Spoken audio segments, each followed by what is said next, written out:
Ce train va aussi vite qu'un avion. Baptisé Maglev, il s'agit d'un moyen de transport révolutionnaire. Le Maglev n'est pas génial, il est plus que ça. Pourtant, il n'est pas à l'abri des accidents. La première tragédie dans l'histoire du train à sustentation magnétique a fait 23 morts. Mais partons à la découverte de ce qui est peut-être le moyen de transport de demain.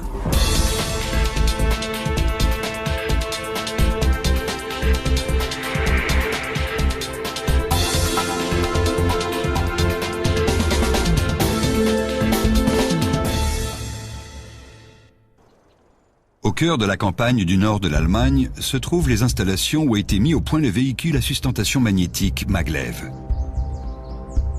Le centre d'essai de Transrapid, qui a coûté plus d'1 milliard d'euros, sert à la fois de vitrine et de terrain d'entraînement. Ce rail de démonstration est opérationnel depuis plus de 20 ans et le Maglev y a parcouru près d'1 million de kilomètres. Ouvert au public, il attire chaque année des milliers de touristes désireux de découvrir le véhicule à sustentation magnétique. Au total, plus d'1 demi-million de curieux ont fait l'expérience de la lévitation à grande vitesse, sans rencontrer le moindre problème. Mais un jour de septembre 2006, tout a changé. Le Maglev s'élance pour des essais et accélère rapidement pour atteindre les 200 km/h. Il file à toute allure sur la piste de 32 km.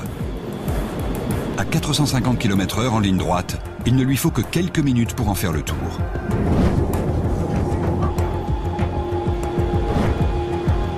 Mais moins de 60 secondes après le début des essais, l'impensable se produit. Un véhicule de maintenance se trouve lui aussi sur le rail pour l'entretenir.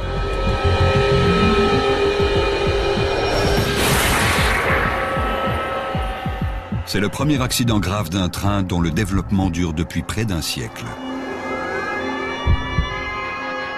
Une enquête est ouverte pour comprendre ce qui s'est passé et pourquoi. Les enjeux sont d'importance, car le Maglev est à la veille de frapper un grand coup. En effet, il est sur le point de transformer la façon de se déplacer au XXIe siècle, comme l'avion l'a fait au XXe siècle. Ce véhicule mu par propulsion magnétique flotte littéralement au-dessus d'un passage suspendu. Il peut atteindre les 500 km/h sans conducteur à bord.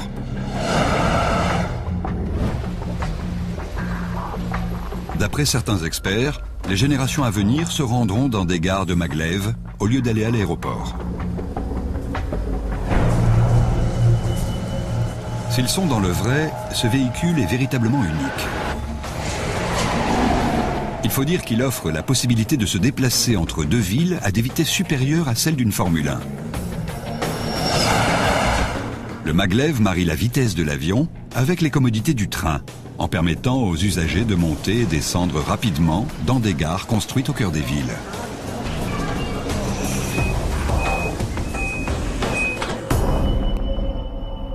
Kevin Coates est consultant en transport. C'est phénoménal. On peut prévoir exactement son voyage. Imaginez un voyage à travers les États-Unis. Vous vous déplacez d'une ville à l'autre sur des distances de 800 km et vous arrivez à l'heure à la seconde près, à chaque étape. Pour les Américains, c'est incroyable. Mais c'est bien ce que promet ce nouveau système de transport. Le système de sustentation différencie le Maglev de tous les autres moyens de transport de masse. Ce mode de locomotion s'inspire d'une idée des plus hardies. Il flotte au-dessus d'un passage suspendu et les véhicules et le rail fonctionnent en tandem pour créer et contrôler la sustentation et la propulsion magnétique. Aucune de ces pièces n'est compatible avec un autre moyen de transport. Le Transrapid fonctionne grâce à l'attraction magnétique. Sur toute la longueur du véhicule, des aimants fixés sur le haut de cette pièce en aluminium sont attirés vers le bas du passage suspendu. Des ordinateurs régulent la puissance des aimants et assurent la suspension du véhicule à une hauteur précise de 10 mm. Quelle que soit la charge qu'il transporte, le Maglev n'entre jamais en contact avec le béton et l'acier de la superstructure.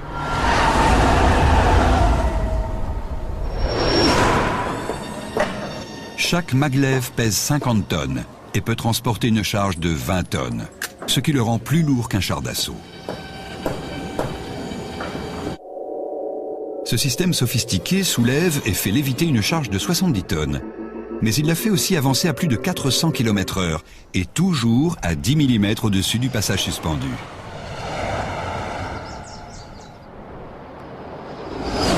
Ça vous paraît incroyable? Pourtant, en Allemagne, au centre d'essai du Transrapid, une équipe d'ingénieurs planche déjà sur la nouvelle génération. C'est le plus grand centre de ce genre au monde. Les véhicules sont assemblés dans une usine située non loin de la voie d'essai. Chaque composant est fabriqué sur mesure en fonction de spécifications précises. Heiko Lobar, qui fait partie de l'équipe chargée de concevoir le TR-09, veut révolutionner nos déplacements. Ce train est entouré de beaucoup d'idées fausses. En fait, il fera moins de bruit, il consommera moins d'énergie, et ses émissions gazeuses ou magnétiques seront quasiment nulles. En effet, le champ magnétique des aimants de lévitation et de guidage est moins important que celui de votre écran de télévision. Ces concepteurs ont tellement foi en cette machine qu'ils ont investi des milliards d'euros. Qui a acheté ce système ? Bien loin de l'Allemagne, en République populaire de Chine, le maglev révolutionne l'infrastructure des transports.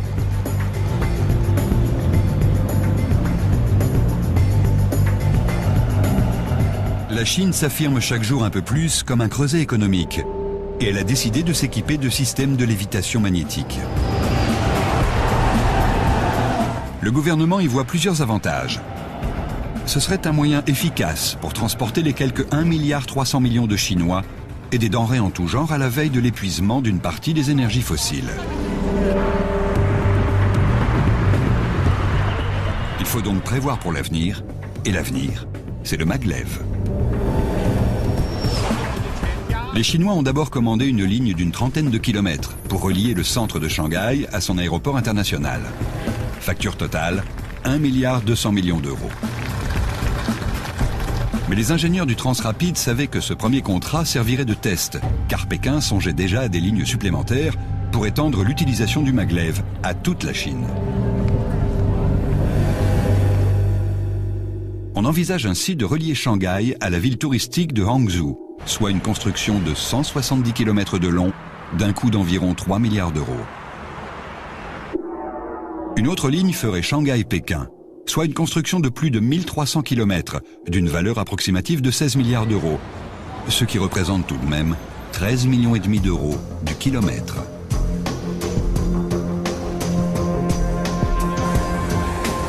Pourquoi les Chinois ont-ils choisi d'investir dans cette technologie quand il existe déjà de nombreux avions et autres trains à grande vitesse?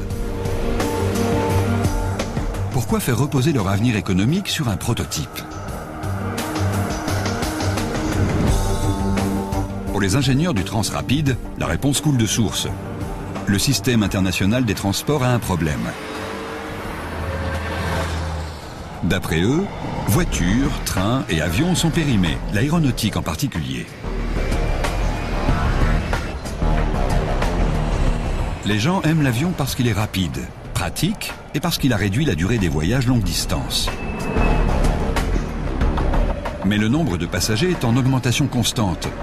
Conséquence, à terre, les retards sont particulièrement problématiques et en l'air, des bouchons commencent à apparaître. Chaque année, on construit de nouveaux avions et des aéroports toujours plus grands pour les accueillir. Avec la mise en service du très gros porteur Airbus A380, les aéronefs sont de plus en plus imposants. Mais cette solution ne répond pas à l'autre problème de taille auquel les compagnies aériennes doivent faire face, à savoir l'augmentation spectaculaire des prix du carburant. Un Boeing 747 consomme 170 litres à la minute, assez pour faire le plein de 3 voitures toutes les 60 secondes. Et d'après les spécialistes du maglev, c'est là qu'est le problème. Au fur et à mesure que le prix du pétrole va augmenter, et c'est ce qui va se produire car il se fait rare et de plus en plus de gens vont en réclamer, le coût des vols va s'alourdir, c'est inévitable. Si ça arrive, les gens vont chercher ailleurs un moyen de locomotion viable, susceptible de remplacer l'avion. Transrapid a confié à ses ingénieurs la tâche de trouver le talon d'Achille du transport aérien. Apparemment, cette faiblesse, ce sont les vols de moins de 700 km. Aux États-Unis, les vols de moins de 1000 km représentent environ 50% du marché. Coûteux et inefficaces, ils conduisent à une augmentation du nombre d'appareils en l'air. Transrapid a donc conçu le maglev pour supprimer la mainmise qu'exercent les compagnies aériennes sur ces vols petite distance afin de les remplacer par une solution rapide, rentable et écologique. Et la Chine est devenue le premier client. Le gouvernement a compris le potentiel du maglev et a commandé le premier système de transport public à sustentation magnétique du monde. Il ne restait plus qu'à le construire. Mais c'est là que les vrais problèmes ont commencé. Comme les phases de recherche sur l'aviation, l'automobile, le chemin de fer et les vaisseaux spatiaux, la mise au point du maglev a duré plusieurs décennies. L'histoire du rail en Allemagne jouissait d'une longue histoire d'innovation remontant à 1835. Et les trains y circulaient à plus de 200 km/h dès les années 1930. Une maquette à l'échelle, présentée sur un rail de 1600 mètres de long, a atteint les 149 km/h en négociant les virages à 45 degrés sans vibrer. C'est dans les années 1930 que l'inventeur Hermann Kemper rêve d'un train sans roues, d'un système qui maîtriserait la puissance de l'aimant pour soulever et propulser un véhicule. Mais deux problèmes de taille allaient ralentir sa mise au point.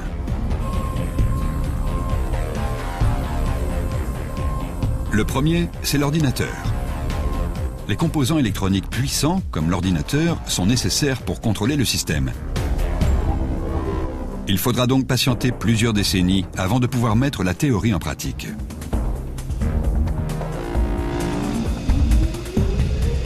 Ces engins à l'allure bizarre n'allaient pas très vite comparés aux maglev d'aujourd'hui, mais ils ont plu aux gens et ils ont suffi à faire avancer, même lentement, les études dans le domaine de la sustentation magnétique. La vitesse augmentant, un deuxième problème est apparu. Le système de lévitation n'était ni assez stable, ni assez fiable pour soulever le véhicule. Ce dernier avançait donc, mu par la puissance magnétique, mais il reposait toujours sur des roues. Si les ingénieurs ne parvenaient pas à faire léviter le véhicule, cette technologie risquait fort de finir dans la corbeille. Et le maglev de devenir une anecdote dans le livre d'histoire des expériences ratées.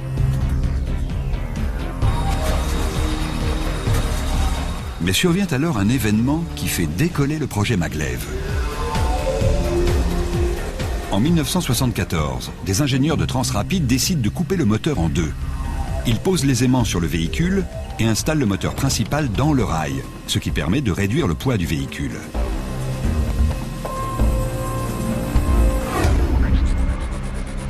À l'aide de fusées, un prototype est propulsé à 401 km/h.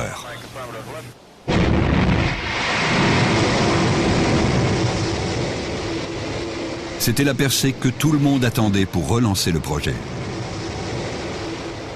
Dès lors, Transrapid n'a plus qu'une chose à faire pour convaincre le reste du monde, fabriquer un engin qui fonctionne. Une fois les problèmes moteurs et électroniques résolus, l'entreprise passe à la construction d'un véhicule de transport public. En 1980, Transrapid choisit la région d'Emsland, dans le nord de l'Allemagne, pour construire sa première voie d'essai permanente. Elle a la forme d'une double boucle de 32 km. Loin des regards indiscrets et des critiques, les ingénieurs travaillent sur cette technologie révolutionnaire. Le passage suspendu est identique à celui des futures lignes commerciales, tant du point de vue de la taille que de la longueur. Grâce à lui, les ingénieurs peuvent pousser leur véhicule jusqu'à ses limites de vitesse, d'endurance et de conduite. Jürge Metzner est directeur adjoint du centre. Nous avons testé 3 générations de véhicules et nous en sommes à la 4e génération pour les systèmes de conduite. Ce serpent de béton n'est pas simplement l'endroit où le maglev circule, c'est aussi une partie de son moteur électrique.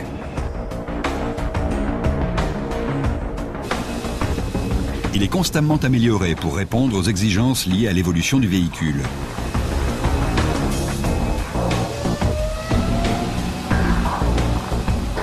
Au fil des années, différentes configurations d'acier et de béton ont été utilisées pour modifier la structure. Dans les années 1980, l'objectif est de réduire le bruit et l'entretien, d'accroître la stabilité et de créer un système commercialisable. Cela signifie que le passage suspendu et le véhicule doivent fonctionner en tandem à la perfection. Les enjeux sont importants. Si les ingénieurs ne parviennent pas à faire fonctionner le maglev sur ce rail, ils ne pourront pas intéresser d'éventuels investisseurs. Les essais commencent. Des records sont établis, puis battus, encore et encore. Et les chiffres donnent le tournis. Trajet quotidien maximum, 2476 km. Distance d'essai non-stop, 1664 km. La vitesse d'essai maximale atteinte aujourd'hui est de 450 km/h. Mais le maglev a été conçu pour dépasser les 500 km/h. Sa vitesse est seulement limitée par la configuration du passage suspendu qui lui permet de décélérer avant l'entrée d'un virage. Depuis les premiers essais, les maglevs ont parcouru plus de 800 000 km, soit 20 fois le tour du monde autour de l'équateur.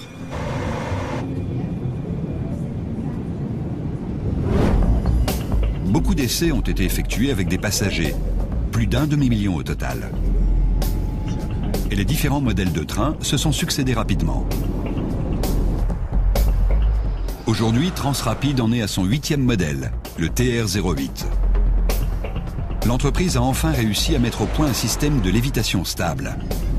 En faisant fonctionner le train quotidiennement sur un simulateur de réseau de transport public, les chercheurs pensent changer notre notion du voyage. Le système maglev combine la technologie du rail traditionnel et la rapidité du déplacement aérien pour donner naissance à un moyen de transport terrestre grande vitesse, peu gourmand en énergie et facile à entretenir.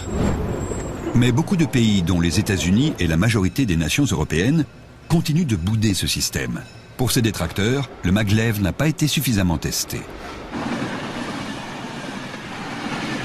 Aux États-Unis, il n'existe pour ainsi dire pas de train à grande vitesse. Et il n'est toujours pas prévu d'en utiliser, aux grandes dames de Kevin Coates. Ce sont tous des cheminots. Et ils ne veulent pas passer à quelque chose qu'ils ne comprennent pas. C'est tout le problème. Tous les ingénieurs consultants qui conseillent les organismes gouvernementaux ne parlent que de ce qu'ils connaissent. Et ils ne connaissent pas le maglev. Ils ne connaissent que ce qu'ils appellent le train léger. C'est un nom fantaisie pour dire vieux wagon. Et les vieux wagons, on a déjà donné. En revanche, en Chine, on a compris le besoin qu'il y avait à s'affranchir des moyens de transport classiques qu'on considère comme dépassés. En fait, ce qui a séduit le gouvernement chinois, c'est l'avenir potentiel de la technologie de la lévitation magnétique. Les autorités savaient que si elle fonctionnait, elle changerait le visage des transports dans toute la Chine. Et quel lieu était plus approprié pour implanter la première ligne commerciale que la ville de Shanghai ? Cette métropole bourdonnante d'activités de 20 millions d'habitants fait peau neuve. Ici, la Chine d'hier est balayée pour construire celle de demain.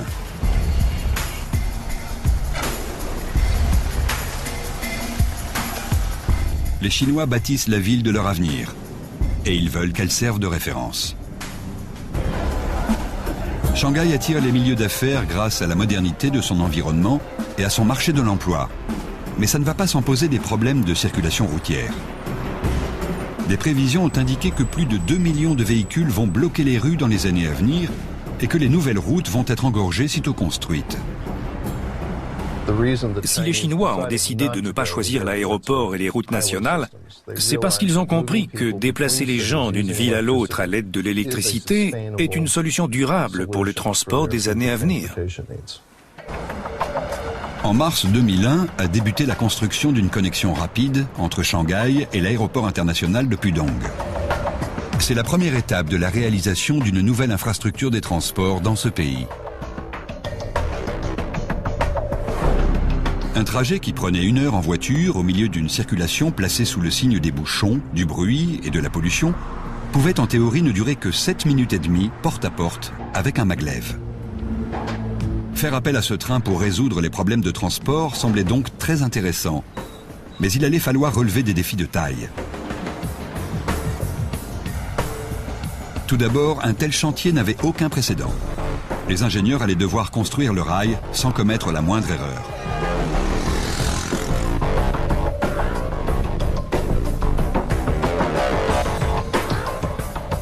Il fallait également tenir compte du sol meuble qui s'étend sous Shanghai. Au cours du XXe siècle, il s'est enfoncé de plus de 2 mètres et il n'a pas l'air de vouloir s'arrêter là. Or, le passage suspendu doit répondre à des spécifications techniques draconiennes. Non seulement il supporte le poids du véhicule et de ses passagers, mais il abrite une moitié du moteur en vertu du principe mis au point par les Allemands.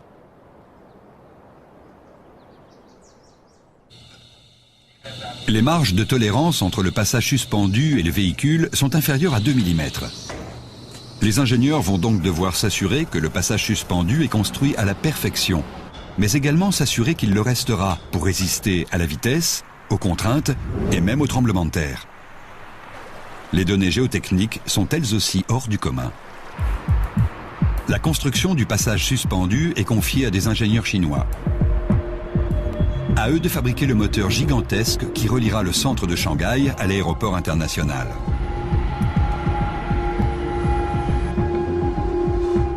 La première phase de ce projet démesuré consiste à dégager la voie pour le maglev. Il faut abattre des bâtiments et déplacer les gens qui y habitent. Mais les vrais problèmes apparaissent quand les spécialistes découvrent le sol qui se trouve sous ces constructions. Le maglev doit traverser les plaines alluviales du Yangtze-Kiang et du Huangpu. Le limon et le sable y ont été déposés au fil de plusieurs millions d'années. Et ce sol meuble n'est pas en mesure de soutenir l'infrastructure nécessaire pour faire circuler le maglev. Carlos Ventura est ingénieur en génie civil. Les terrains non porteurs, comme ceux qu'on trouve à Shanghai, résistent très mal aux contraintes importantes et aux pressions qu'on va exercer dessus. Au final, cela peut avoir un effet très négatif sur la structure, car cette dernière risque de s'enfoncer, de basculer ou de se déformer petit à petit, ce qui n'est pas envisageable. Par le passé, l'Empire du Milieu a été victime de séismes dévastateurs. Si l'un d'eux devait toucher Shanghai, vu la nature du sol, il risquerait de produire un phénomène appelé liquéfaction ou fluidification. Professeur à l'Université de Colombie-Britannique, Dawn Shuttle nous montre comment ce phénomène peut faire basculer une structure non renforcée. Pendant un séisme, les particules de sable se déplacent pour former une configuration plus dense. Mais la contrainte est immédiatement répercutée vers l'eau plutôt que vers le terrain. En conséquence, le bâtiment coule. Une infrastructure adéquate, comme des pilotis, empêche un effondrement éventuel. Mais le problème est de savoir quelle quantité il faut en installer. Pour éviter toute rupture du passage suspendu et pour minimiser les impacts d'un tremblement de terre, les ingénieurs ont un plan.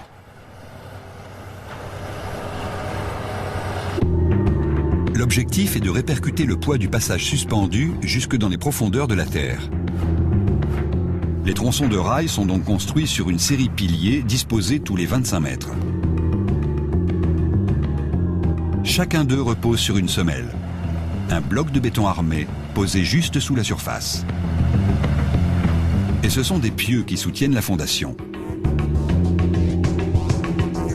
Les ingénieurs doivent prendre en compte 2 éléments lors de la construction des semelles.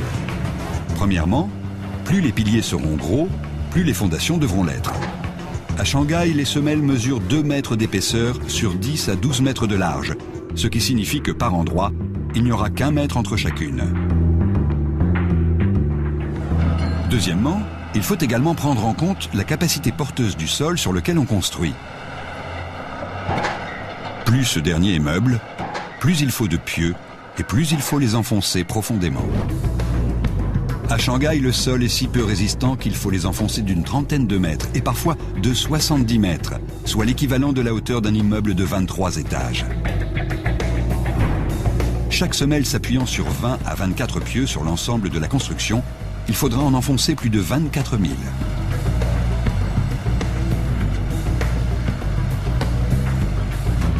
En plus, les ouvriers n'ont que 16 mois pour terminer la première phase des travaux avant que le premier véhicule à sustentation magnétique arrive d'Allemagne.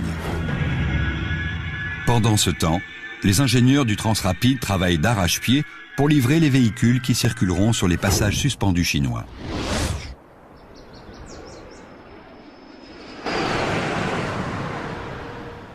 Jusqu'à ce jour, ils n'ont jamais construit de maglev en vue d'une exploitation commerciale. Ils n'ont livré que des prototypes. Mais celui-ci ne servira pas à des essais, et les Chinois ont besoin qu'il fonctionne à la perfection. En plus, les ouvriers allemands n'ont que 22 mois pour fournir les trains demandés. Le plan prévoit donc de faire passer le prototype TR-08 en production. Le compartiment passager s'annonce relativement facile à fabriquer, puisqu'il ressemble à celui de n'importe quel train traditionnel. Mais là s'arrête la comparaison.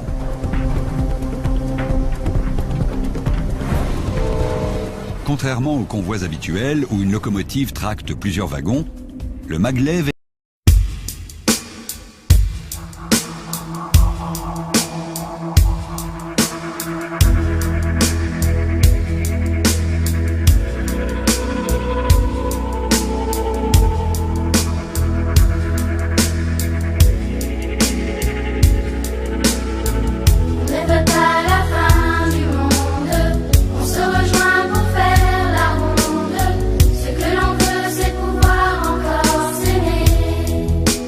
constitué d'une seule unité de propulsion et de lévitation.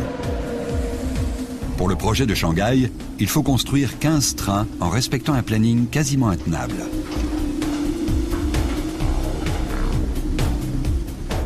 Sur un maglev, il n'y a pour ainsi dire aucune pièce mobile, ni générateur pour alimenter les ampoules et les appareils électroniques. Une fois lancé, il fait fonctionner ses aimants en tirant sa puissance du réseau électrique. Des batteries géantes stockent de l'énergie pour alimenter les ampoules et l'électronique embarquée. Elles font également office de groupe électrogène de rechange pour les aimants en cas de coupure électrique, afin d'éviter que le véhicule ne s'affaisse inopinément sur son rail. Dans une telle éventualité, les batteries prennent le relais le temps que le maglev s'arrête en toute sécurité.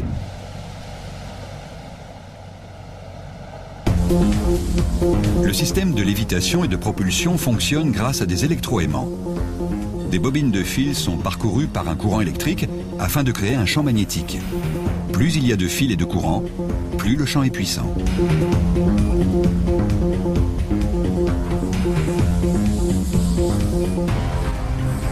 Combien y a-t-il d'électroaimants à bord et quel poids chacun peut soulever sont des secrets jalousement gardés. Mais en contrôlant leur énergie, Transrapid a trouvé la clé pour soulever et propulser son train de 70 tonnes.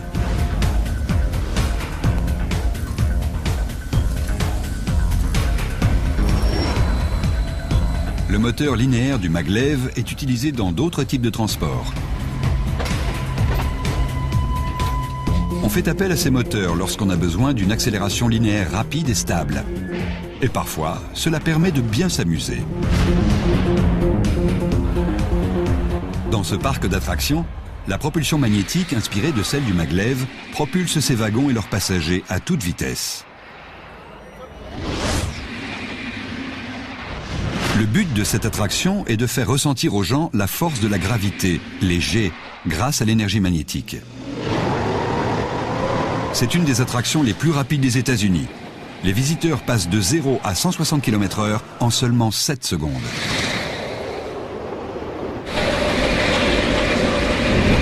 Ils montent le long d'une structure haute de 41 étages, s'arrêtent et restent suspendus pendant 6 secondes et demie en apesanteur avant de redescendre en arrière.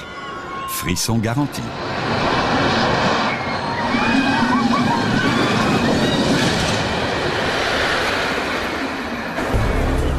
C'est ce genre de vitesse que le maglev peut atteindre. Pourtant, cela ne représente qu'une fraction de la puissance d'accélération de cette technologie.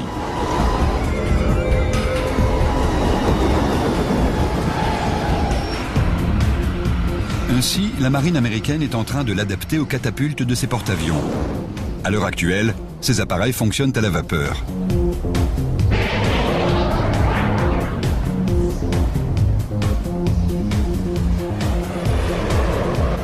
Cette technologie a fait ses preuves, mais elle est surannée, gourmande en énergie et surtout violente, tant pour le pilote que pour l'avion.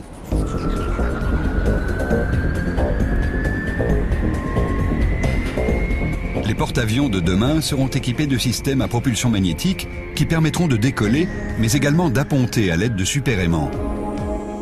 Ils offriront un contrôle plus efficace et prolongeront la durée d'utilisation de l'avion, car la puissance de la catapulte sera affinée en fonction du poids de chaque aéronef.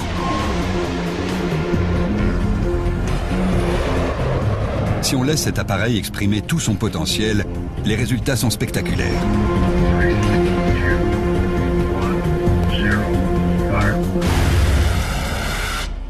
À la base aérienne Holloman, dans le désert du Nouveau-Mexique, se trouve une voie d'essai où on utilise un engin mu par réacteur pour lancer des systèmes d'armes à des vitesses atteignant Mach 8.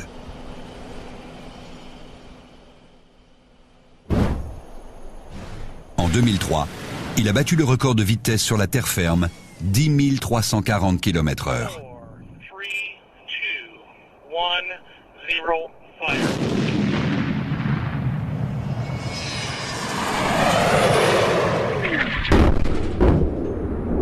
La combinaison détonnante entre fusée et aimant pourrait permettre au maglev d'atteindre des vitesses incroyablement élevées.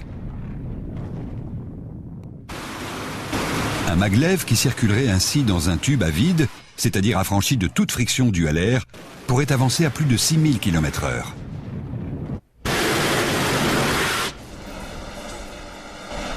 Pour apprécier cette machine étonnante, il faut l'utiliser.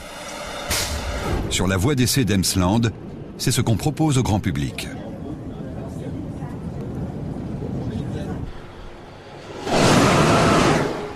Voici le centre de contrôle de la voie d'essai du maglev. Le passage suspendu mesure 32 km, dont 8 sont rectilignes pour les essais à grande vitesse. Dans les parties nord et sud, il y a une boucle. Avec une configuration de ce genre, il est également possible de procéder à des essais de durée de fonctionnement. Après une inspection détaillée dans le hangar, le centre de contrôle donne son feu vert. Le maglev est prêt pour un essai à grande vitesse. D'un clic de souris, les ordinateurs activent les aimants et le véhicule commence à défier la gravité. Ce pur sang est prêt à s'élancer. Ce jour-là, il va atteindre une vitesse de croisière de 400 km/h.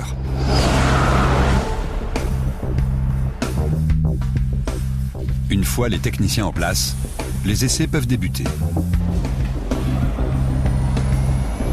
Ces femmes et ces hommes sont le seul maillon humain d'une opération entièrement gérée par ordinateur. Transrapide part du principe qu'en excluant le facteur humain de l'équation, on obtient un système plus intelligent et plus sûr. C'est pour cette raison que c'est l'informatique qui est aux commandes. La vitesse de pointe du Transrapide est de 500 km/h. À une telle allure, l'homme ne peut pas réagir assez vite. Les ordinateurs s'assurent donc que le véhicule reste exactement à la distance voulue du passage suspendu pour que le trajet se déroule correctement. Et ils contrôlent également la puissance fournie au véhicule par le rail pour la propulsion. Dans ce centre d'essai grandeur nature, chaque sortie a un but: faire progresser la technologie. Le maglev étant entièrement automatisé, les ordinateurs contrôlent son accélération pour qu'elle soit forte et soutenue, mais assez graduelle pour ne pas plaquer les usagers dans leur siège. La première fois que je l'ai pris en Allemagne sur la voie d'essai, j'étais dans la voiture de tête et je regardais par la fenêtre. Ce qu'il y a de vraiment étonnant quand on fait cette expérience, c'est que pendant que le véhicule se déplace, on a presque l'impression de regarder une vidéo, un film animé. C'est vraiment souple. Ça paraît irréel que quelque chose qui aille aussi vite puisse être aussi souple. La précision du lien entre le véhicule et le passage suspendu est telle que les vibrations sont réduites au strict minimum. Les techniciens, eux, n'ont pas le temps d'admirer le paysage. Ils se concentrent sur leurs écrans.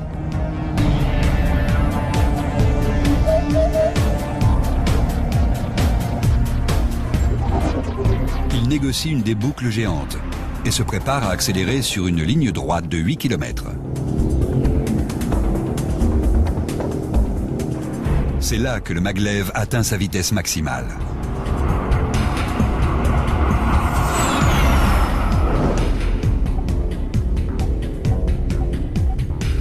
Comme il lévite, la friction qui s'exerce entre les roues et les rails sur les trains conventionnels est ici éliminée. Cela lui permet d'atteindre des vitesses plus élevées et d'accélérer et de freiner plus vite. La puissance ne se mesure pas en chevaux-vapeur, mais en bits et en kilowatts. Ces superordinateurs exécutent des millions de calculs à la seconde. Ils reçoivent des informations des aimants et du rail et leur en envoient pour assurer la stabilité et la propulsion. C'est un peu comme une planche de surf qui se déplace sur une vague. Mais là, c'est une vague magnétique que les ingénieurs accélèrent pour propulser le véhicule. C'est une opération très progressive. À l'intérieur du train, on peut se promener sans ceinture de sécurité. C'est très souple. Le centre d'essai simule toutes les situations que le maglev peut être amené à rencontrer pendant son exploitation. Il a été utilisé sous la pluie, sous la neige, par grand vent et même en plein orage. En virage, la vitesse est limitée à 200 km/h afin de préserver le confort des passagers. Sur la voie d'essai, comme en exploitation normale, il est hors de question de soumettre ces derniers à une force centrifuge trop importante. En revanche, sur les portions rectilignes, le maglev met la gomme. Ces images ont été tournées en temps réel.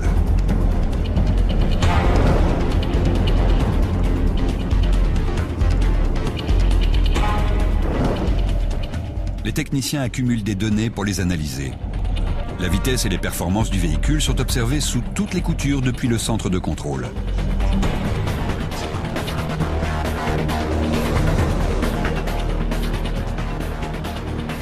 Le train atteint les 400 km/h.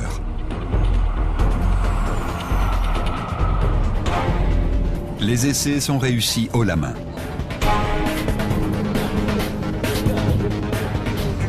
Une fois les données réunies, les ingénieurs retournent à leur table à dessin pour imaginer la nouvelle génération de maglev. Travailler dans cette équipe est vraiment formidable. Aucune journée de travail n'est semblable à la précédente, car nous avons beaucoup d'essais différents à accomplir. Et ça, c'est passionnant. Et comme nous sommes entrés dans la phase de commercialisation, ça n'en est que plus intéressant.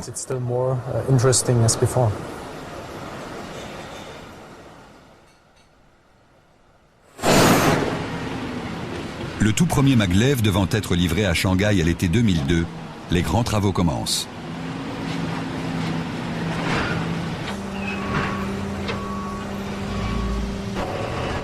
L'échec est une affaire de fractions de millimètres.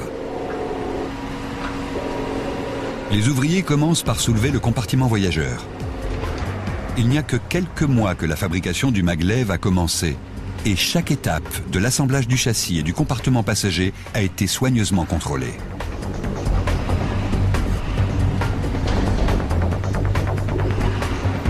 Puis, on a installé les ordinateurs. Et le moment de vérité est arrivé. Le train allait-il fonctionner ?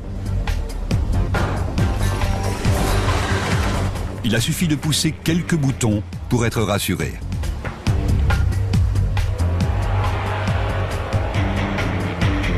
Ensuite, le véhicule est démonté, la partie supérieure étant désolidarisée de la propulsion. Puis les compartiments voyageurs sont transportés par camion jusqu'au bateau chargé de les acheminer à Shanghai. Mais deux problèmes subsistent. Premièrement, l'usine a réussi à fabriquer 3 voitures en 15 mois, mais il lui faut en livrer une douzaine de plus au cours des 12 mois à venir. Deuxièmement, ces voitures assemblées si soigneusement en Allemagne fonctionneront-elles une fois remontées à Shanghai? Il s'agira peut-être de la plus grande révolution depuis la locomotive à vapeur ou d'un fiasco de plusieurs milliards d'euros. Le 11 septembre 2002, en Chine, les voitures sont installées sur le passage suspendu et les essais peuvent commencer. C'est une étape nécessaire avant l'ouverture au grand public de la ligne Pudong-Shanghai.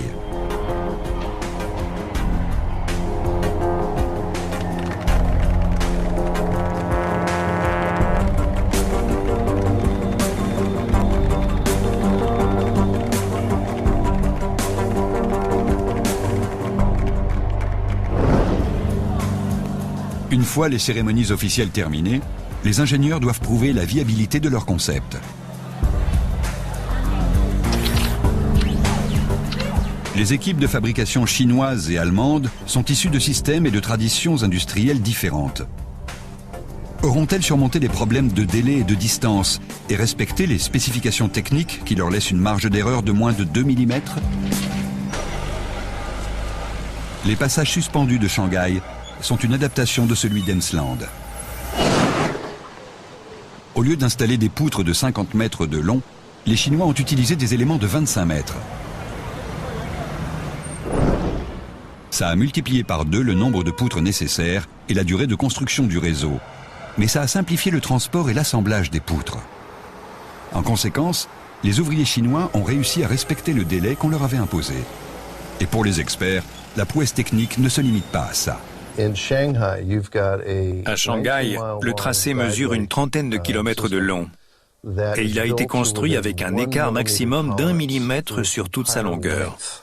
Que je sache, rien au monde n'atteint un tel niveau de précision. Pour réussir ce tour de force, les ingénieurs ont utilisé un système d'appui réglable qui leur a permis de corriger les inclinaisons des passages suspendus. Les quelques 10 000 appuis à 3 points qui jalonnent tout le tracé élèvent ou abaissent les poutres du rail pour les ajuster. Mais tous les tronçons ne sont pas en béton. Certains sont en acier. Ces aiguillages métalliques se courbent sur commande pour permettre au train de changer de passage suspendu. Là encore, la vitesse est limitée dans les virages à 200 km/h à cause des passagers. Un changement de direction brusque à grande vitesse les ferait tomber.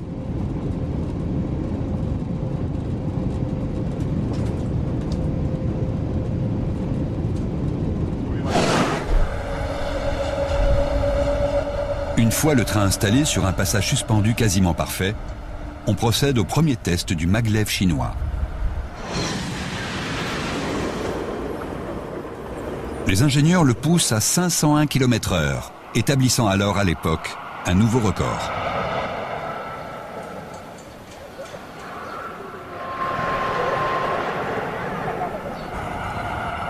Il ne reste plus qu'un dernier obstacle. 2 passages suspendus ayant été construits côte à côte, il faut désormais faire s'y croiser 2 trains. Ils vont donc se frôler à une vitesse cumulée de 860 km/h.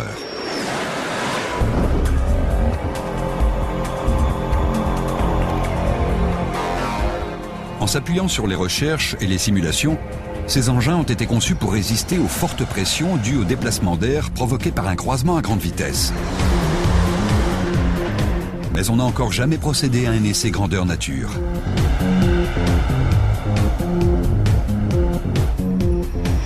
Les ingénieurs ne peuvent pas lancer l'exploitation publique tant que cet essai n'a pas été effectué.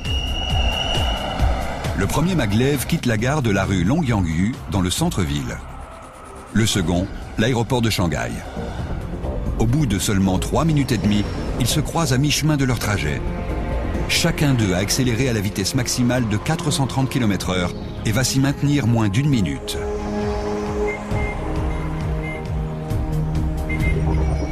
À la vitesse cumulée de 860 km/h, les maglevs se croisent. C'est un succès total. Les trains réussissent ce test haut la main. Il ne reste plus qu'à voir si les passagers sont prêts à ouvrir leur porte-monnaie pour l'utiliser. Les Chinois se précipitent. Au bout de 3 ans, 8 millions d'usagers ont déjà emprunté le maglev de Shanghai. C'est un moyen de transport véritablement phénoménal. Et c'est sa fiabilité qui m'impressionne le plus. Il y a une trentaine de kilomètres à parcourir, mais on le fait en 7 minutes 30 environ. Le véhicule part et arrive exactement à l'heure, dans 99,92% des cas. C'est phénoménal. C'est presque trop parfait. Les gens ne vont pas le croire. Les maglevs de Shanghai ont parcouru plus de 2 millions de kilomètres et la ligne est désormais ouverte 18 heures par jour au lieu de 9. Les habitants le montrent même comme une attraction touristique. Et pour cause. À ce jour, c'est encore l'unique maglev au monde à être exploité à des fins commerciales. En août 2006, un problème de batterie a provoqué un incendie, mais personne n'a été blessé. Hormis cet incident, le bilan de sécurité du système est vierge et le train est quasiment toujours à l'heure, à la seconde près. Pour les Chinois, cette installation sert de prototype pour ses futurs propres trains à sustentation magnétique. Et elle annonce une ère nouvelle pour le transport dans ce pays. Mais quel est l'avenir du maglev dans le reste du monde? L'accident du 22 septembre 2006 n'a rien fait pour susciter la confiance en cette technologie. C'est une histoire triste, car ça n'aurait pas dû arriver. Mais ça n'était en aucun cas une défaillance technologique. 2 personnes ont commis une erreur et malheureusement des gens l'ont payé de leur vie. Les experts examinent toujours les raisons du drame et les dégâts occasionnés. Ce sont les leçons qu'on tire de n'importe quelle tragédie. Et Kevin Coates souligne quelques éléments intéressants. Aussi horrible que soit l'accident survenu en Allemagne, il m'a frappé sur plusieurs plans, compte tenu de ce que je sais de ce système. Tout d'abord, comme les maglevs ne transportent pas leur carburant, il n'y a eu ni boule de feu, ni explosion, ni incendie. Or, les incendies sont terribles. Quand un avion s'écrase, quand une voiture ou un camion a un accident, il y a souvent un incendie. Mais pas avec ce système. L'autre élément, c'est qu'il n'a pas déraillé.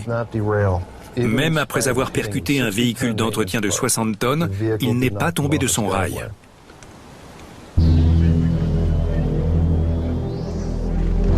Les déraillements font partie des risques encourus par les transports ferroviaires conventionnels.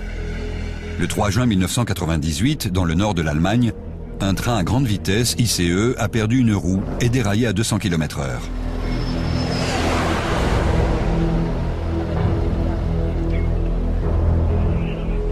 La collision des wagons entre eux a fait des morts et des blessés sur toute la longueur du train.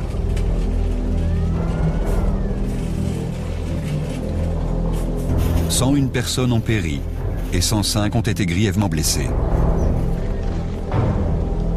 Or, ce genre d'accident est quasiment impossible avec un maglev. Il ne s'est pas replié sur lui-même en accordéon. Par conséquent, les gens peuvent être rassurés. Si de tels engins passent à côté de chez eux, ils ne doivent pas avoir peur d'éventuels dégâts collatéraux en cas d'impact. J'ajoute qu'un impact comme celui-ci n'arriverait pas sur une ligne commerciale. Effectivement, à Shanghai, les risques qu'un tel accident se produise sont minimes. Comme il s'agit d'une ligne exploitée à des fins commerciales, elle est équipée de nombreux systèmes de sécurité.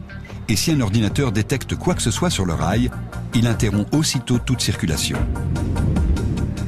La voie allemande, elle, ne dispose que de systèmes de sécurité manuels pour permettre aux techniciens de procéder aux essais. Pour moi, cela démontre qu'on a beau faire tout ce qu'on veut pour exclure l'homme du fonctionnement d'un train à grande vitesse, il faut quand même une personne pour appuyer sur le bouton de mise en marche. C'est ce que quelqu'un a fait, et ce quelqu'un l'a fait au mauvais moment. Mais malgré ces pertes humaines terribles, je reste convaincu à 100% qu'il n'existe aucun moyen de transport plus sûr au monde.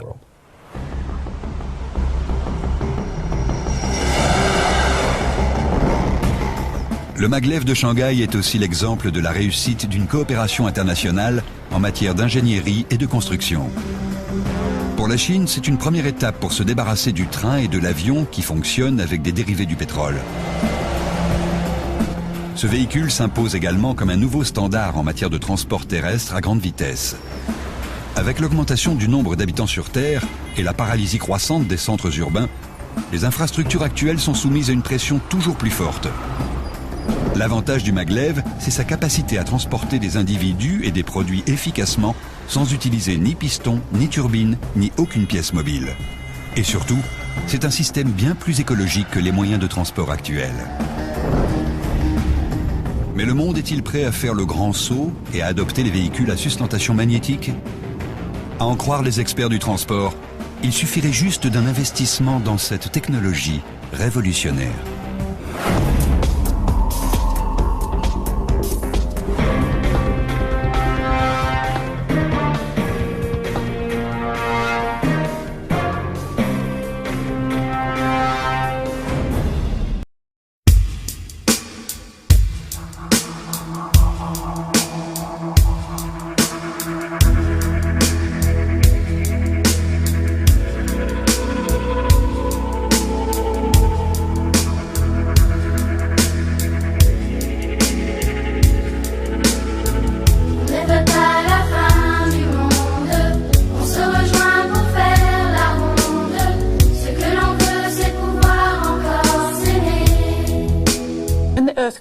Pendant un séisme, les particules de sable se déplacent pour former une configuration plus dense. Mais la contrainte est immédiatement répercutée vers l'eau plutôt que vers le terrain. En conséquence, le bâtiment coule. Une infrastructure adéquate, comme des pilotis, empêche un effondrement éventuel. Mais le problème est de savoir quelle quantité il faut en installer. Pour éviter toute rupture du passage suspendu et pour minimiser les impacts d'un tremblement de terre, les ingénieurs ont un plan.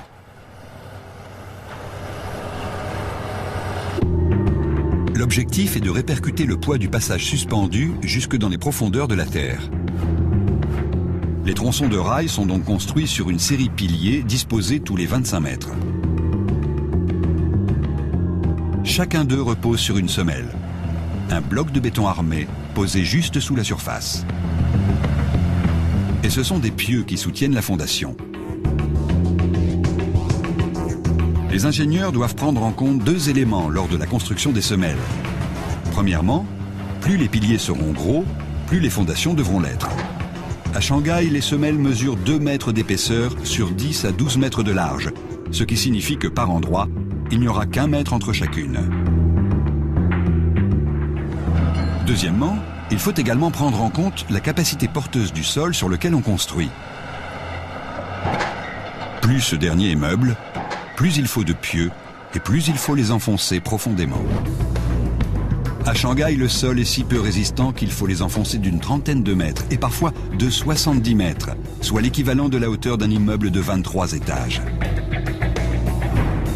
Chaque semelle s'appuyant sur 20 à 24 pieux sur l'ensemble de la construction, il faudra en enfoncer plus de 24 000.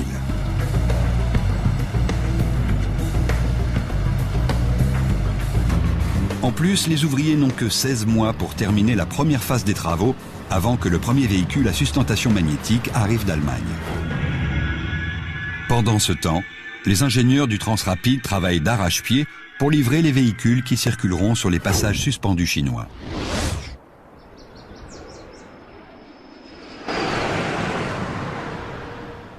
Jusqu'à ce jour, ils n'ont jamais construit de maglev en vue d'une exploitation commerciale. Ils n'ont livré que des prototypes. Mais celui-ci ne servira pas à des essais, et les Chinois ont besoin qu'il fonctionne à la perfection. En plus, les ouvriers allemands n'ont que 22 mois pour fournir les trains demandés.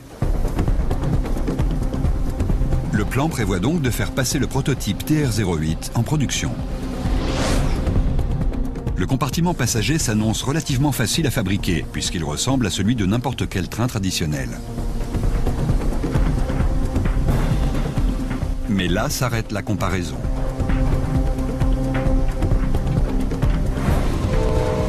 Contrairement aux convois habituels où une locomotive tracte plusieurs wagons, le maglev est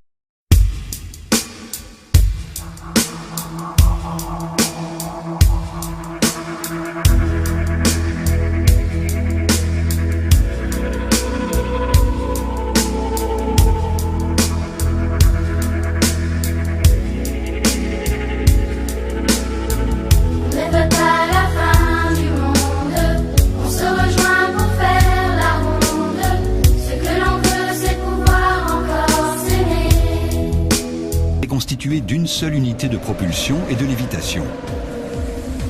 Pour le projet de Shanghai, il faut construire 15 trains en respectant un planning quasiment intenable.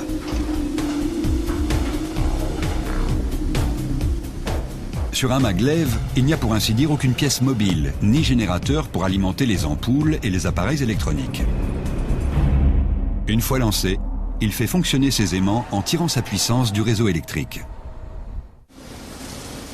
Des batteries géantes stockent de l'énergie pour alimenter les ampoules et l'électronique embarquée. Elles font également office de groupe électrogène de rechange pour les aimants en cas de coupure électrique, afin d'éviter que le véhicule ne s'affaisse inopinément sur son rail. Dans une telle éventualité, les batteries prennent le relais le temps que le maglev s'arrête en toute sécurité.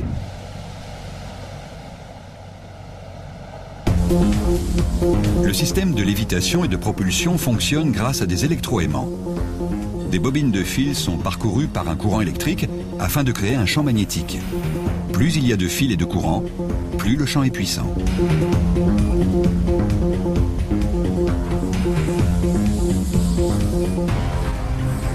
Combien y a-t-il d'électroaimants à bord et quel poids chacun peut soulever sont des secrets jalousement gardés.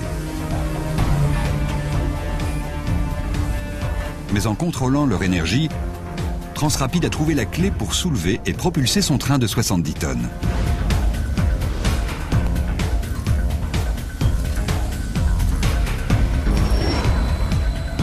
Le moteur linéaire du maglev est utilisé dans d'autres types de transports. On fait appel à ces moteurs lorsqu'on a besoin d'une accélération linéaire rapide et stable. Et parfois, cela permet de bien s'amuser. Dans ce parc d'attractions, la propulsion magnétique inspirée de celle du maglev propulse ces wagons et leurs passagers à toute vitesse. L'histoire du rail en Allemagne jouissait d'une longue histoire d'innovation remontant à 1835. Et les trains y circulaient à plus de 200 km/h dès les années 1930. Une maquette à l'échelle, présentée sur un rail de 1600 mètres de long, a atteint les 149 km/h en négociant les virages à 45 degrés sans vibrer.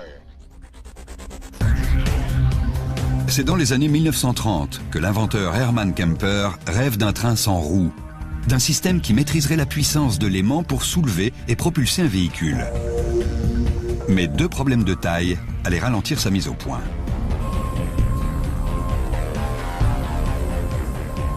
Le premier, c'est l'ordinateur. Les composants électroniques puissants, comme l'ordinateur, sont nécessaires pour contrôler le système. Il faudra donc patienter plusieurs décennies avant de pouvoir mettre la théorie en pratique.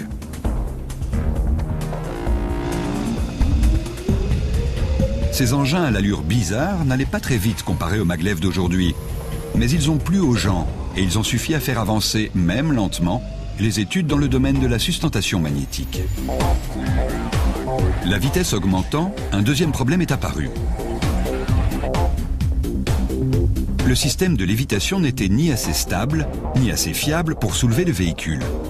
Ce dernier avançait donc, mu par la puissance magnétique, mais il reposait toujours sur des roues. Si les ingénieurs ne parvenaient pas à faire léviter le véhicule, cette technologie risquait fort de finir dans la corbeille. Et le maglev de devenir une anecdote dans le livre d'histoire des expériences ratées.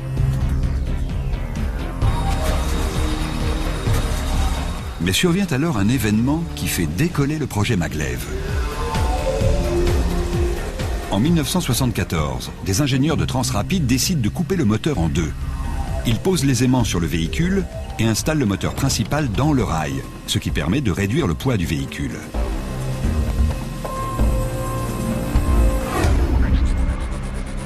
À l'aide de fusées, un prototype est propulsé à 401 km/h.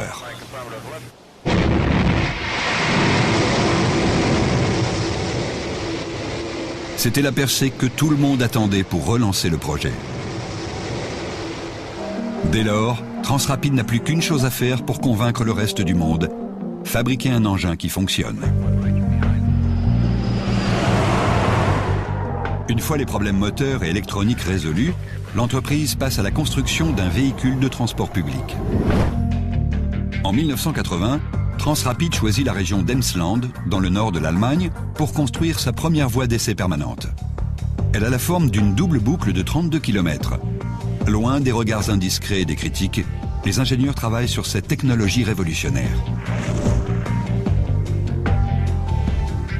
Le passage suspendu est identique à celui des futures lignes commerciales, tant du point de vue de la taille que de la longueur. Grâce à lui, les ingénieurs peuvent pousser leur véhicule jusqu'à ses limites de vitesse, d'endurance et de conduite. Jürgen Metzner est directeur adjoint du centre. Nous avons testé 3 générations de véhicules et nous en sommes à la 4e génération pour les systèmes de conduite. Ce serpent de béton n'est pas simplement l'endroit où le maglev circule, c'est aussi une partie de son moteur électrique.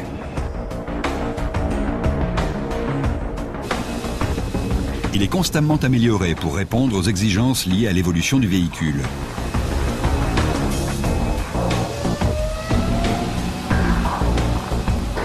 Au fil des années, différentes configurations d'acier et de béton ont été utilisées pour modifier la structure.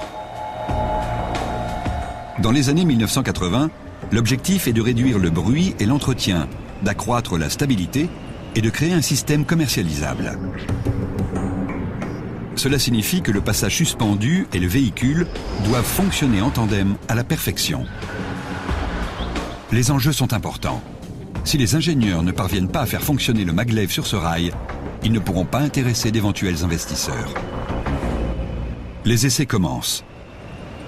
Des records sont établis, puis battus encore et encore. Et les chiffres donnent le tournis. Trajet quotidien maximum, 2476 km. Distance d'essai non-stop, 1664 km.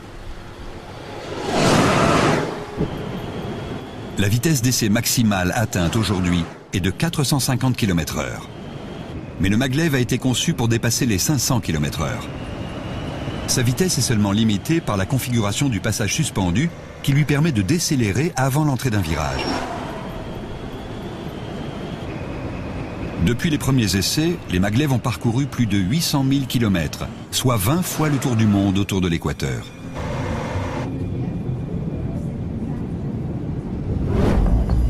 Beaucoup d'essais ont été effectués avec des passagers, plus d'1 demi-million au total. Et les différents modèles de train se sont succédés rapidement. Aujourd'hui, Transrapid en est à son 8e modèle, le TR-08. L'entreprise a enfin réussi à mettre au point un système de lévitation stable.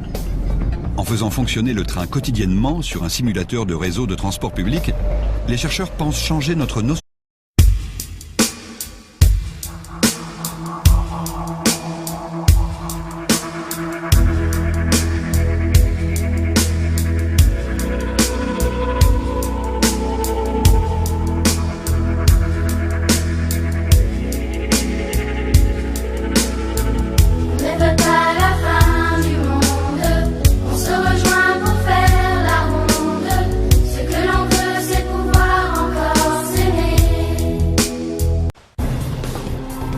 Ce train va aussi vite qu'un avion. Baptisé maglev, il s'agit d'un moyen de transport révolutionnaire. Le maglev n'est pas génial, il est plus que ça. Pourtant, il n'est pas à l'abri des accidents. La première tragédie dans l'histoire du train à sustentation magnétique a fait 23 morts. Mais partons à la découverte de ce qui est peut-être le moyen de transport de demain.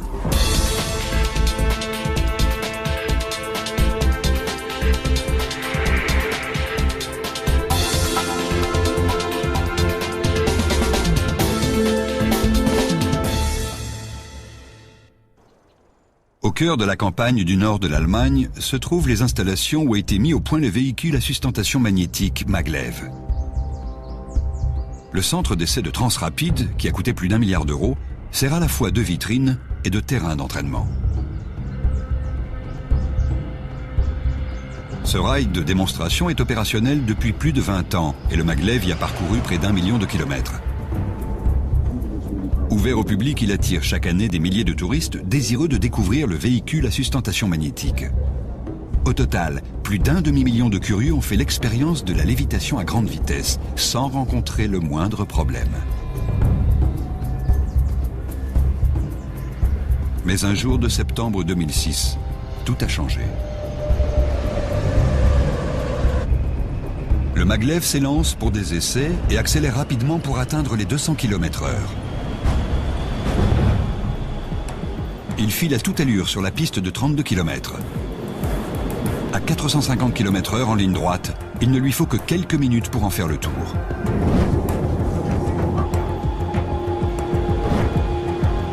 Mais moins de 60 secondes après le début des essais, l'impensable se produit. Un véhicule de maintenance se trouve lui aussi sur le rail pour l'entretenir.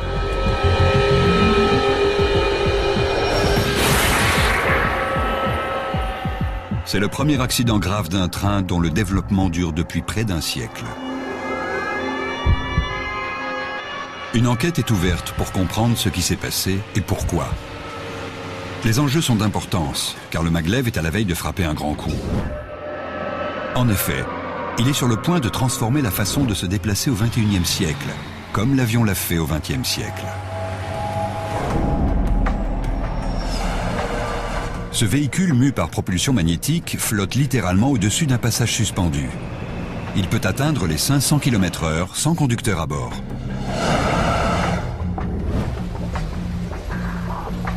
D'après certains experts, les générations à venir se rendront dans des gares de maglev au lieu d'aller à l'aéroport.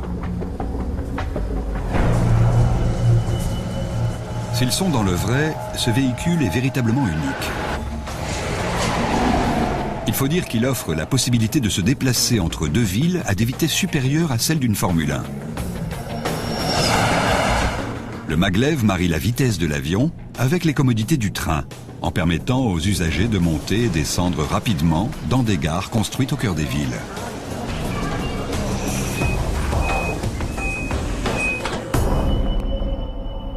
Kevin Coates est consultant en transport. C'est phénoménal. On peut prévoir exactement son voyage. Imaginez un voyage à travers les États-Unis. Vous vous déplacez d'une ville à l'autre sur des distances de 800 km et vous arrivez à l'heure à la seconde près, à chaque étape. Pour les Américains, c'est incroyable. Mais c'est bien ce que promet ce nouveau système de transport.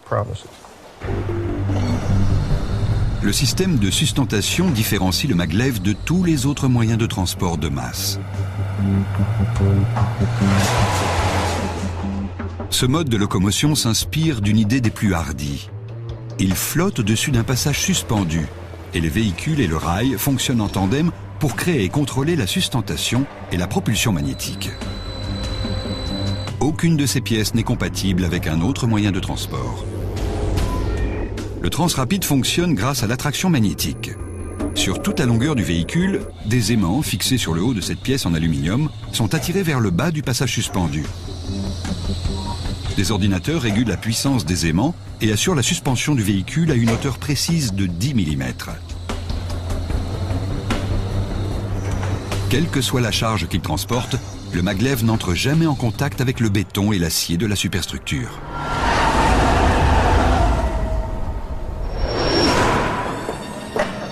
Chaque maglev pèse 50 tonnes et peut transporter une charge de 20 tonnes, ce qui le rend plus lourd qu'un char d'assaut.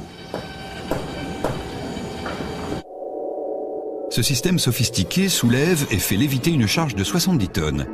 Mais il la fait aussi avancer à plus de 400 km/h et toujours à 10 mm au-dessus du passage suspendu.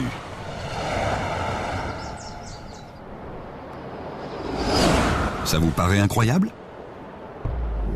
Pourtant, en Allemagne, au centre d'essai du Transrapid, une équipe d'ingénieurs planche déjà sur la nouvelle génération. C'est le plus grand centre de ce genre au monde. Les véhicules sont assemblés dans une usine située non loin de la voie d'essai. Chaque composant est fabriqué sur mesure en fonction de spécifications précises. Heiko Lobar, qui fait partie de l'équipe chargée de concevoir le TR-09, veut révolutionner nos déplacements. Ce train est entouré de beaucoup d'idées fausses. En fait, il fera moins de bruit, il consommera moins d'énergie et ses émissions gazeuses ou magnétiques seront quasiment nulles. En effet, le champ magnétique des aimants de lévitation et de guidage est moins important que celui de votre écran de télévision. Ces concepteurs ont tellement foi en cette machine qu'ils ont investi des milliards d'euros. Qui a acheté ce système ?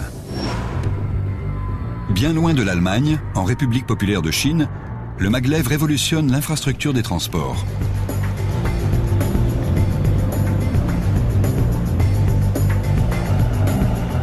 La Chine s'affirme chaque jour un peu plus comme un creuset économique et elle a décidé de s'équiper de systèmes de lévitation magnétique. Le gouvernement y voit plusieurs avantages. Ce serait un moyen efficace pour transporter les quelques 1,3 milliard de Chinois et des denrées en tout genre à la veille de l'épuisement d'une partie des énergies fossiles. Il faut donc prévoir pour l'avenir, et l'avenir, c'est le maglev. Les Chinois ont d'abord commandé une ligne d'une trentaine de kilomètres pour relier le centre de Shanghai à son aéroport international.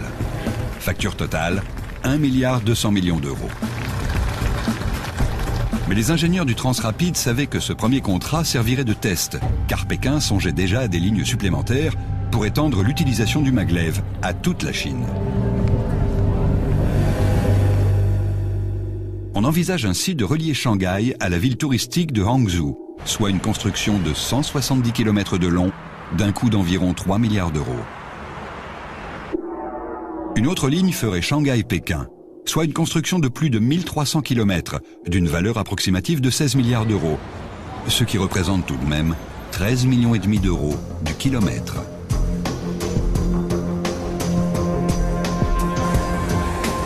Pourquoi les Chinois ont-ils choisi d'investir dans cette technologie quand il existe déjà de nombreux avions et autres trains à grande vitesse?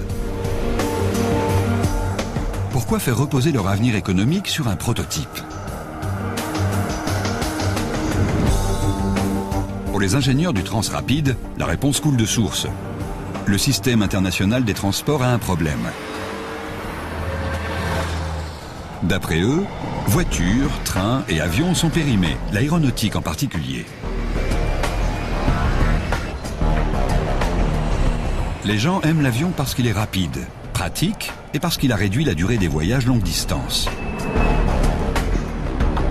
Mais le nombre de passagers est en augmentation constante. Conséquence, à terre, les retards sont particulièrement problématiques et en l'air, des bouchons commencent à apparaître. Chaque année, on construit de nouveaux avions et des aéroports toujours plus grands pour les accueillir. Avec la mise en service du très gros porteur Airbus A380, les aéronefs sont de plus en plus imposants. Mais cette solution ne répond pas à l'autre problème de taille auquel les compagnies aériennes doivent faire face, à savoir l'augmentation spectaculaire des prix du carburant. Un Boeing 747 consomme 170 litres à la minute, assez pour faire le plein de 3 voitures toutes les 60 secondes. Et d'après les spécialistes du maglev, c'est là qu'est le problème. Au fur et à mesure que le prix du pétrole va augmenter, et c'est ce qui va se produire car il se fait rare et de plus en plus de gens vont en réclamer, le coût des vols va s'alourdir, c'est inévitable. Si ça arrive, les gens vont chercher ailleurs un moyen de locomotion viable, susceptible de remplacer l'avion. Transrapide a confié à ses ingénieurs la tâche de trouver le talon d'Achille du transport aérien. Apparemment, cette faiblesse, ce sont les vols de moins de 700 km. Aux États-Unis, les vols de moins de 1000 km représentent environ 50% du marché. Coûteux et inefficaces, ils conduisent à une augmentation du nombre d'appareils en l'air.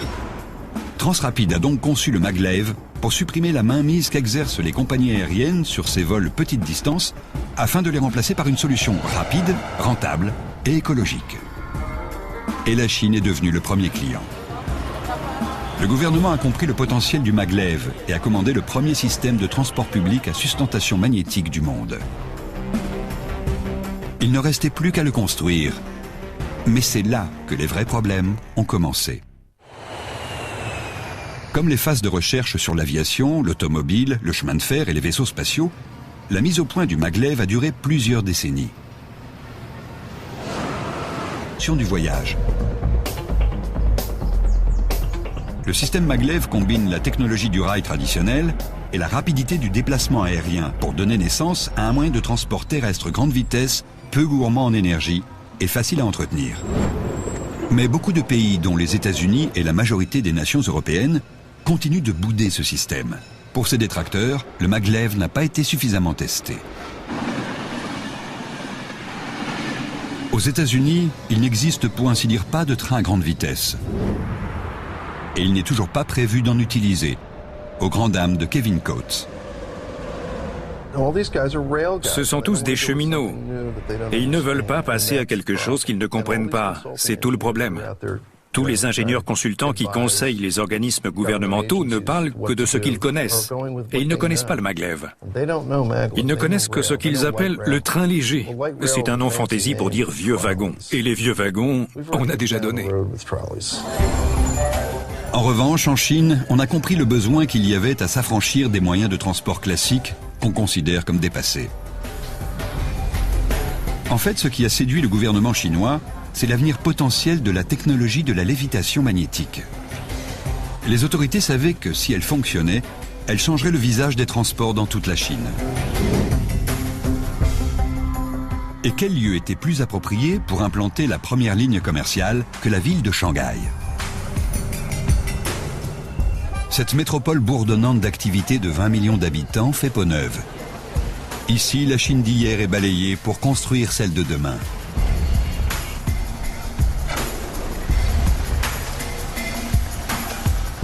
Les Chinois bâtissent la ville de leur avenir et ils veulent qu'elle serve de référence.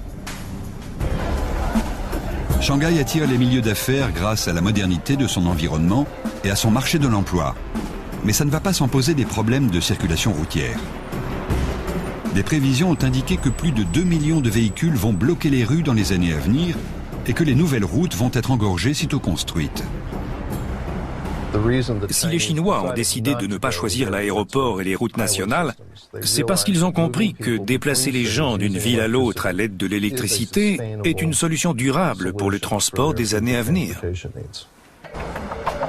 En mars 2001 a débuté la construction d'une connexion rapide entre Shanghai et l'aéroport international de Pudong.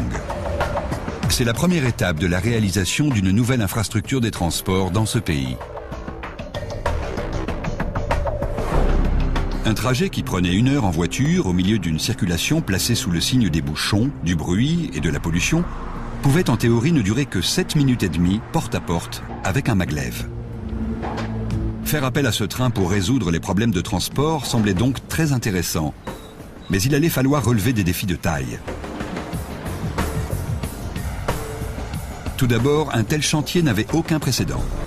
Les ingénieurs allaient devoir construire le rail sans commettre la moindre erreur.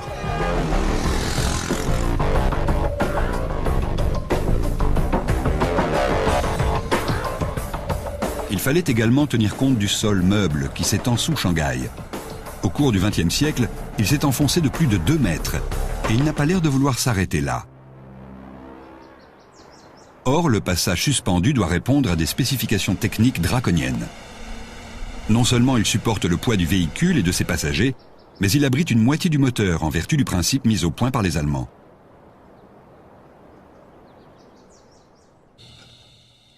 Les marges de tolérance entre le passage suspendu et le véhicule sont inférieures à 2 mm. Les ingénieurs vont donc devoir s'assurer que le passage suspendu est construit à la perfection, mais également s'assurer qu'il le restera pour résister à la vitesse, aux contraintes et même aux tremblements de terre. Les données géotechniques sont elles aussi hors du commun. La construction du passage suspendu est confiée à des ingénieurs chinois. À eux de fabriquer le moteur gigantesque qui reliera le centre de Shanghai à l'aéroport international.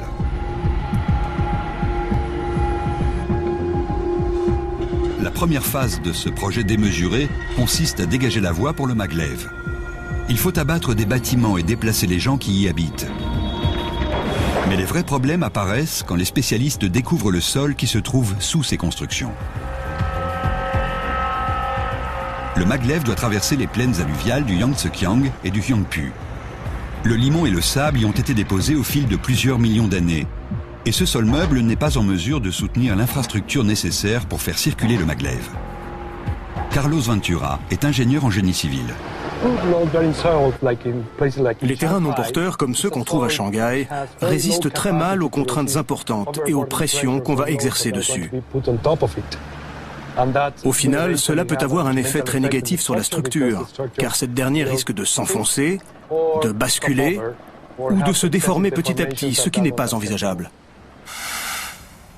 Par le passé, l'Empire du Milieu a été victime de séismes dévastateurs. Si l'un d'eux devait toucher Shanghai, vu la nature du sol, il risquerait de produire un phénomène appelé liquéfaction ou fluidification. Professeur à l'Université de Colombie-Britannique, Down Shuttle nous montre comment ce phénomène peut faire basculer une structure non renforcée.